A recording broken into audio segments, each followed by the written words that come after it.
Good morning, Jayhawks. Welcome back to another episode of Good Morning KU Sports. I'm Jack Bordelot, and I'll be your host. What's on the agenda today? Zach's going to be starting things off by giving us a teaser of the upcoming WNBA draft. Then Ryan's going to have us hold our horses because the NBA playoffs haven't started just yet, but he'll be going over the NBA play-ins. Finally, Kyla's going to finish off the first segment by telling us about the League One volleyball playoffs. Before we get to that, though, let's cover some breaking news in the world of sports. Starting things off local, Kansas men's basketball picked up Melvin Council Jr. from the portal on Wednesday. The 6'4" guard from St. Bonaventure averaged 14.6 points per game and 5.4 rebounds per game last season and should be a key playmaker for the Jayhawks. The KU women's team grabbed Lily Meister from Indiana on Monday as well. The 6'3" forward saw a breakout year with the Hoosiers, shooting 51.8% from the field. She's also the first player to join the Jayhawks from the portal. In other news, Rory McIlroy won the Masters and became one of 6 men's golfers to complete the Grand Slam. Western Michigan defeated Boston University to win their first ever Frozen Four title, and Lee Corso announced he'll be putting on the headgear one last time for College Game Day in August. But enough of me. Let's get into the show. Zach? Thanks, Jack. Starting strong with the most anticipated player in this year's draft and one of the most decorated women's basketball players at UConn, Paige Beckers has been drafted first overall to the Dallas Wings. The 6-foot point guard can shoot from all 3 levels on the floor and utilizes her teammates effectively. Being coached by one of the greatest coaches in women's basketball, Gino Ariema said, "Beckers was a risk taker and will always outwork you no matter what." In August of 2022, Paige suffered an ACL injury that kept her out of the 2022-2023 season. Returning from a redshirt year, Beckers led UConn to the NCAA Final Four alongside Aaliyah Edwards and Nika Moule, and coming back for more, the Minnesota native ended her collegiate career by winning this year's NCAA tournament, beating South Carolina 82-59. Chosen as the second overall pick, the Seattle Storm selected international player Dominique Malonga from France in this year's draft. The 6'6", 19-year-old center plays for France's national team and has been labeled as a range shooter who can finish at the rim. Dunking since she was 16, there's a lot of anticipation for Dominique Malonga's future. After trading franchise player Jewel Lloyd in January, the Seattle Storm received that number 2 pick in this year's draft, snagging the phenom who has already been labeled as the WNBA's Victor Wembanyama. The Washington Mystics selected Kiki Arafin as the 4th pick in the WNBA draft. The USC forward has represented her college well, being the highest drafted women's basketball player from USC since 1997, coming just under Tina Thompson and Pam McGee. Playing only 1 season with Juju Watkins, Kiki averaged 18 points and managed to shine in a leadership position following Watkins' ACL tear earlier this year's tournament. With the 11th pick in the WNBA draft, the Chicago Sky selected TCU's Haley Van Lith. The Big 12 Player of the Year made the move to TCU following an Elite 8 run with LSU alongside Angel Reese and Flau'jae Johnson at last year's NCAA tournament. Reuniting with Reese once again in Chicago, Van Lith will bring her versatility and playmaking to the Sky, averaging 15.2 points during her final season at TCU. Well, that's all I have on this year's WNBA draft. Here's Ryan to discuss the NBA's play-in tournament. Postseason is officially upon us. The play-in tournament began on Tuesday, and we've already seen some great action.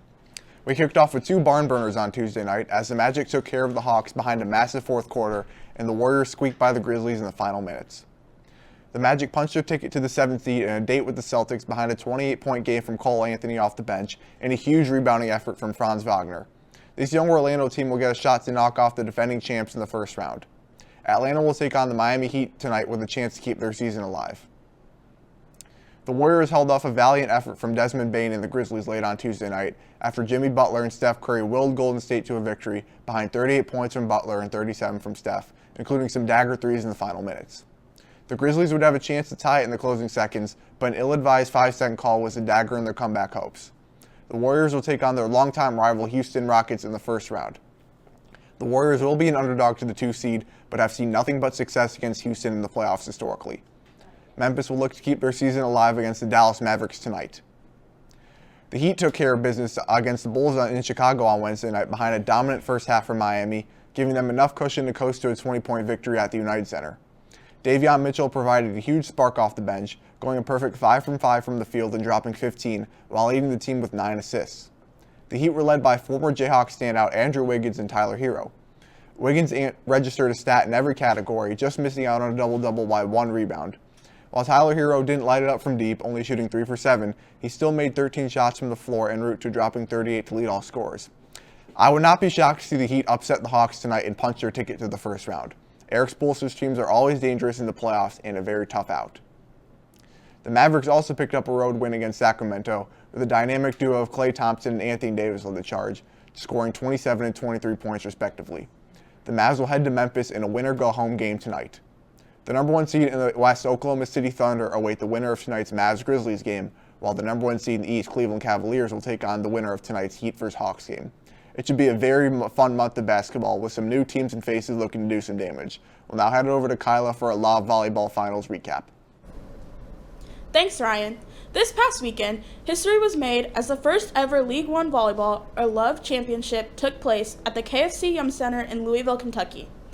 All 6 inaugural teams, Atlanta, Austin, Houston, Madison, Omaha, and Salt Lake City, battled it out in a thrilling high-stakes tournament for a chance to hoist the custom Love Tiffany Championship trophy and take home the grand prize of $200,000.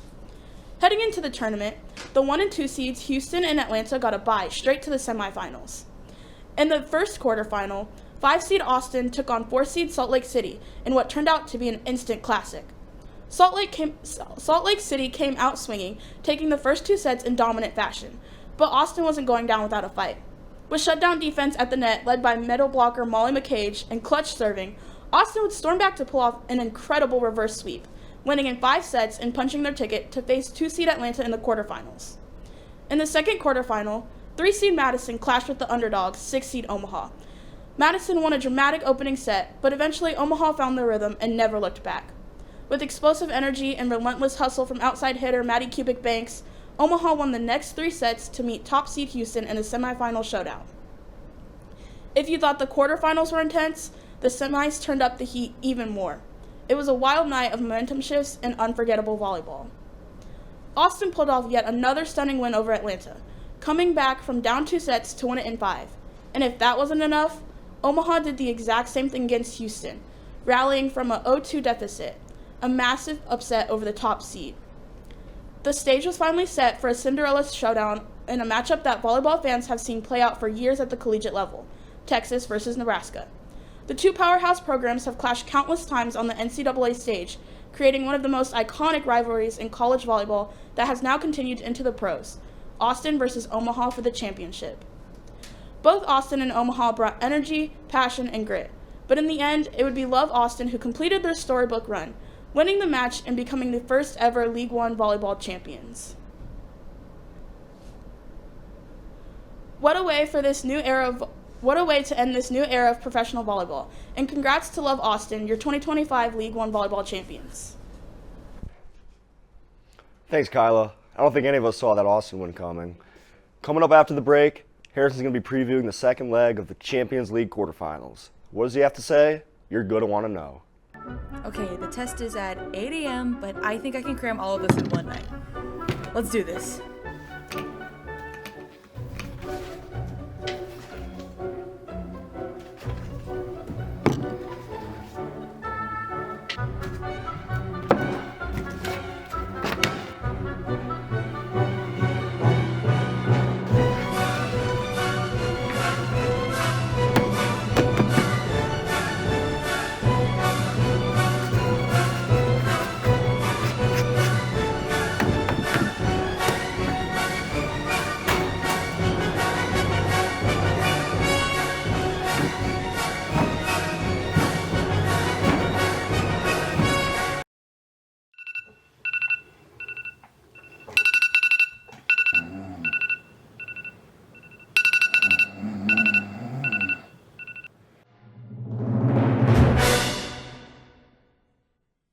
Welcome back.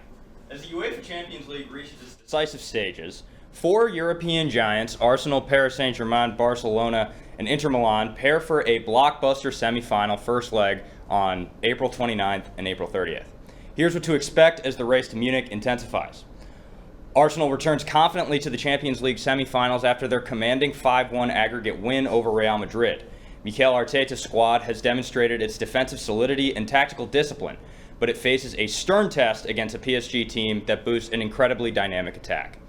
The Gunners will be without Thomas Partey due to suspension, a significant blow as PSG's trio of Vitna Yao Neves and Fabian Ruiz has been dominant through the campaign. Declan Rice will shoulder the extra responsibility, but PSG's midfield depth could tip the balance. PSG has improved since their group stage loss to Arsenal and now features a potent frontline speed threat in Ousmane Dembele.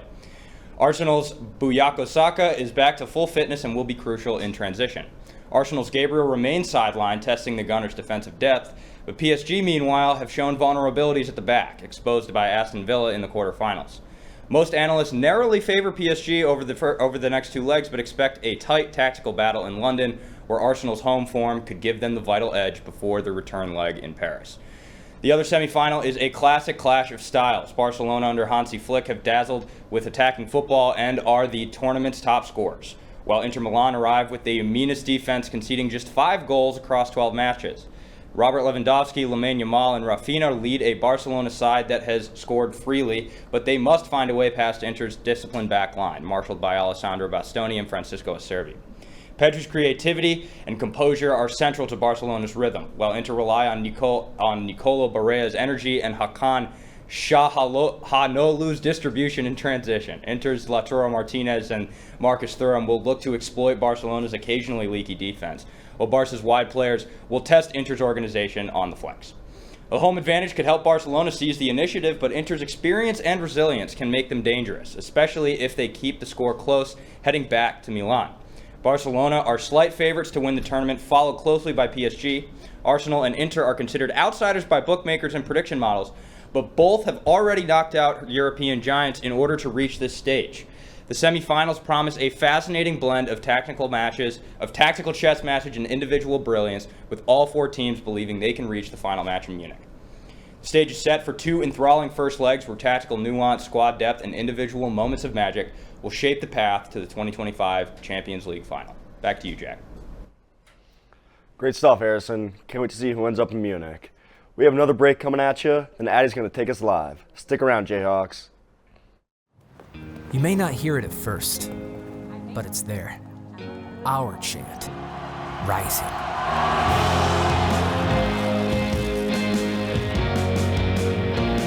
On this summit, callings converge, voices unify into a chorus that sounds out for good, for greatness. Can you hear it? Welcome back to Good Morning KU Sports. Now we are going to be having a very active weather pattern throughout this week. We're going to have some chances for some off and on showers throughout this weekend and as well into early next week and into the midweek. So definitely going to be a busy week. You're going to want to keep your eye on the weather app. But currently right now outside it is overcast as can be. Temperatures, it's around 58 degrees in Lawrence currently with winds out of the northwest at about 14 miles per hour. And we really are going to be expecting cloudy conditions to persist throughout the entire day today. And that's going to be associated with this nice cloud deck that's really centered over across central and eastern Kansas, extending up into the area.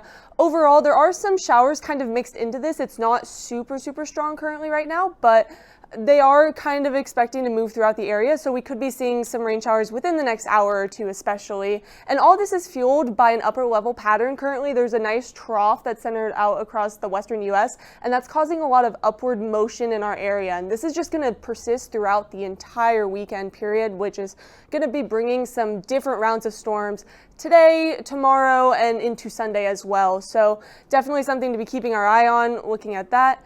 Looking specifically at the actual radar itself, again, on and off showers are really expected throughout the week, and it's really going to be most strongest towards our Sunday period of time. Otherwise, tomorrow it's not going to be as significant. It's more looking a bit spotty, but definitely something we're going to have to continue to pay attention to throughout the weekend hours. Now, for the rest of the day today, the clouds are really going to keep our temperatures relatively low. Highs are only going to peak to about 62 or 63 this afternoon, with our greatest chance for rain this morning right around 11 a.m. Now, there's going to be a chance for some light rain showers, probably about a 20% chance around our evening time, so that could be impactful for sports later on, but overall, the rain really won't start to kick in until this evening. And looking at our overnight forecast, it is going to drop down to about 45 degrees temperature-wise with some of those rain showers really focused after midnight, about a 60% chance for those as well. And that rain is going to continue into tomorrow. Again, not a super high chance of rain tomorrow, about a 40% chance of rain there. Temperatures are going to be right around the mid-50s, not going to get super warm just because of this constant cloud cover that we're going to be experiencing over the next couple of days. Now, looking at our baseball forecast, again, it's not going to be the best weather this weekend, unfortunately, for the Sunflower Showdown. Today, not looking at a super high chance, about a 20% chance of those showers, and definitely going to be increasing on Sunday. Definitely going to be the most significant day for about 80% chance of showers, when temperatures are going to be right around the mid-50s throughout the weekend period. Now, for our other sports, this rain is just going to be sticking around, and we're going to have more rains this week. So any of our sporting events this weekend across the Midwest are going to be experiencing a chance for rain. Now that's going to be our track team today, as well as tennis down in Waco. And early next week into the midweek, there is going to be another storm system that's going to kind of situate itself over the Midwestern region, so that could be impacting our golf forecast for men's golf as well as the softball team on Wednesday. So overall, not a great week for weather. Taking a look at the 7-day forecast, it really is just a constant chance of some showers throughout most of the week. It is going to help cool down temperatures this weekend down to the lower 50s, or the mid to upper 50s, but we are going to experience a nice little bit of a reprieve, a warming trend on Tuesday, getting up to almost 80 degrees, and it's going to drop right back down with those additional chances showers later next week. Back to you. Thanks, Olivia. Not the best weather for baseball this weekend, but the show's got to go on. That's going to wrap it up for today, folks. It's been a great show, and we loved having you with us. I can't believe I'm saying this, but after this, we only have 2 shows left, so be sure to tune into them. Also, as always, tune into Playmakers today at 12. And, as always, rock chalk!